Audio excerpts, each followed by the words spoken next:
All right, let's go through some of the data that we've gotten driving my Tesla Model 3 over the last 4 years, really 5 years. This data is a little bit old, but it still makes pretty much the point across. So we've got how much fuel we've spent compared to the four-cylinder Ford Escape that I was driving previously. As you can see, I've saved thousands of dollars in fuel costs, basically, just by itself, thousands of dollars. Um, we've also looked at the total charging on how much we've actually have spent over that period of time, and you can see that we're looking at roughly $3,500 worth of charging total that we've spent over the lifespan. Is where the data is coming from. Really, 75,000 miles on the car. You can also look at what we've spent on maintenance. So we've spent somewhere around the ballpark of $2,000 in maintenance. That is a good bit of expense. There's $2,000 in maintenance and roughly $3,300 in electricity. But with the savings of fuel of $3,600 from the Ford Escape, and we're not including the maintenance from the Ford Escape, we're looking at about $1,000 spent total, without even including the maintenance for the Ford Escape, assuming I did the maintenance myself and it was very low maintenance, which it was. You're talking about $1,000 extra to drive a luxury brand sedan. Now, let's think about my cost now that the car is paid off. If you look at how much I'm spending now, well, per year, we've got this.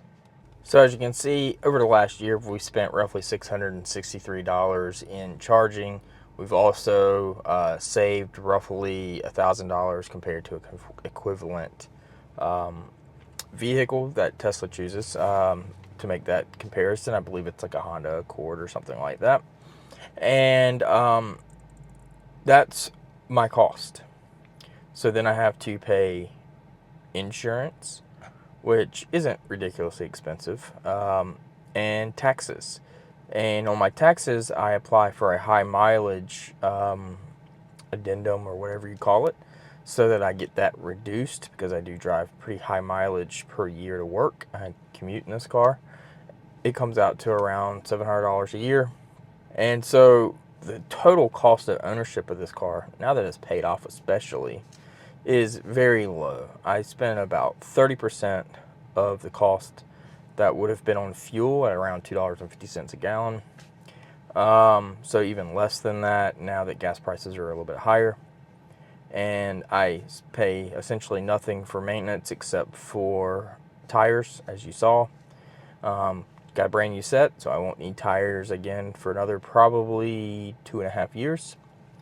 That $1,000 for the tires is spread across 2.5 years. And so we'll look at that real quick on what that looks like. But essentially, I am paying very little to drive this car and keep this car. The insurance and taxes are the most expensive things, which everyone knows insurance has gone up across the board for automobiles, mostly because of they're getting more expensive to fix across the board, so they are raising their premiums for everyone.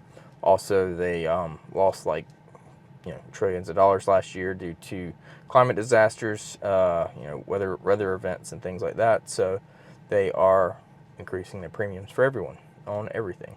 When somebody asks, why is a Tesla so expensive?